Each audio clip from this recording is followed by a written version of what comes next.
तो बच्चों आज हम बात करते हैं डायरेक्शन ऑफ मैग्नेटिक फील्ड।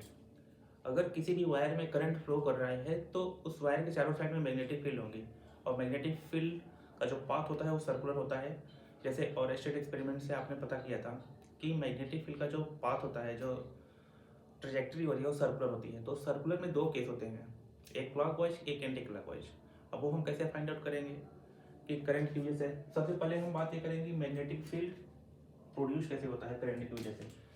तो अगर हम एक वायर में, ये वायर है, इसमें आई एम्पियर की करंट फ्लो हम कराते हैं। मानते हैं कि ये पॉइंट ए है, ये पॉइंट यहाँ पे बी है। ए से बी करंट फ्लो हो रहा है, ए से बी। तो जो मैग्नेटिक फील्ड का डायरेक्शन हो गया कुछ ऐसा सर्कुलर होगा। और दूसरा केस है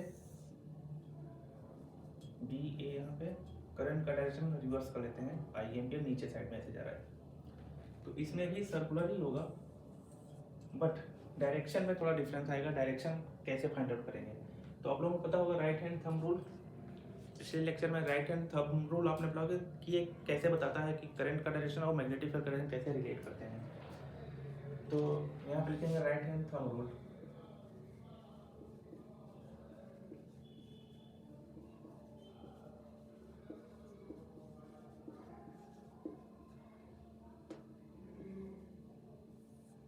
ये राइट हैंड थंब रूल होता क्या है देखा जाए तो ये राइट हैंड है और थंब रूल।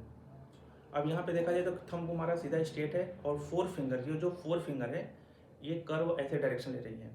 अगर इसको मैग्नेटिक फील्ड मानेंगे थंब को, तो जो फोर फिंगर का डायरेक्शन होगा वो मैग्नेटिक फील्ड होगा। अगर सर्कुलर में करंट का डायरेक्शन इसको मान लेते हैं तो ये होगा मैग्नेटिक फील्ड। तो अभी हम बात करेंगे ये थंब हमारा यहाँ पे करंट का डायरेक्शन है, तो मैग्नेटिक फील्ड क्या होगा? अब थंब ऊपर जा रहा है, थंब ऊपर, तो फोर फिंगर कैसे काम करेंगे?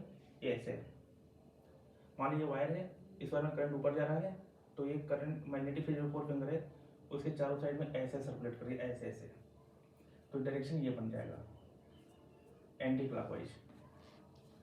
इस केस में अगर देखेंगे तो इसमें थंब को आप नीचे ले आओ, ऐसे बनेगा, ये ऐसे। इस केस में जो फोर फिंगर है वो कुछ ऐसे होंगे, ऐसे। तो इस केस में यहाँ पे क्लॉकवाइज होगा, तो ये क्लॉकवाइज डायरेक्शन हो गया और यहाँ पे एंटी क्लॉकवाइज हो गया, एंटी क्लॉकवाइज डायरेक्शन। तो राइट हैंड थंब रूल से हम पता कर सकते हैं किसी भी वायर में मैग्नेटिक फील्ड का जो डायरेक्शन होता है वो क्लॉकवाइज है या एंटी क्लॉकवाइज है। इसकी वैल्यू कैसे फाइंड आउट करेंगे वो पिछले लेक्चर में हुआ था, तो उसको देख लेना। अब हम यहाँ पे मैग्नेटिक फील्ड का और भी हम बताते हैं कि कभी कभी कुछ लिखा होता है मैग्नेटिक फील्ड इस तरीके से सिंबल वहाँ पे दिखाया जाता है क्रॉस करके,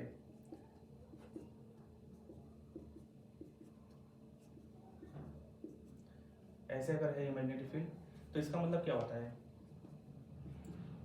इस एरिया को कहेंगे कि मैग्नेटिक फील्ड का जो डायरेक्शन है, मैग्नेटिक फील्ड वेक्टर क्वांटिटी है, एरो बनाएंगे यहाँ पे।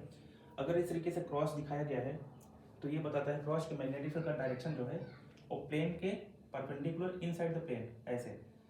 सपोज दैट कि ये स्क्रू है, स्क्रू अगर ऐसे रोटेट करेंगे तो प्लेन के अंदर जा रहा है, प्लेन के अंदर ऐसे, तो मैग्नेटिक फील्ड का direction inside the plane perpendicular. इस केस में यहाँ पे डायरेक्शन ऑफ मैग्नेटिक फील्ड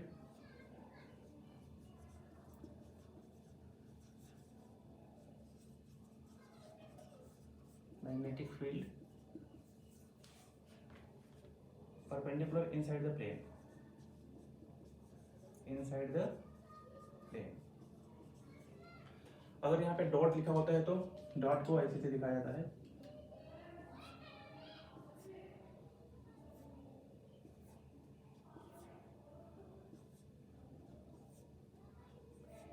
ये होता है perpendicular outside the plane, perpendicular outside the plane.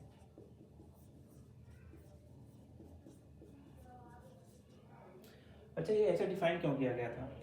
इसके पीछे भी कुछ लॉजिक होगा ना, क्रॉस या डॉट, क्रॉस से इनसाइड द प्लेन और डॉट से आउटसाइड द प्लेन।